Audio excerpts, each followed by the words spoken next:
Welcome to the Video Studio Training video series. In this tutorial, we are going to show you how to use the Stock section in Video Studio. Click on Stock Library. You can search and download images, videos, and GIFs. For images, just insert keywords and your search result is ready.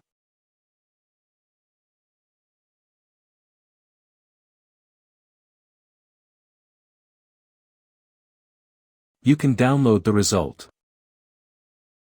For videos, just insert keywords and your search result is ready.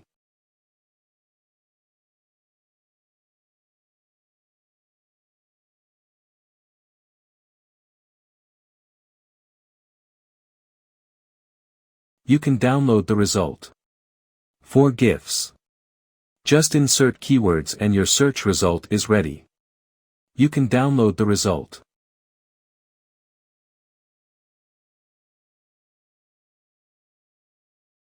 Thanks for watching the video.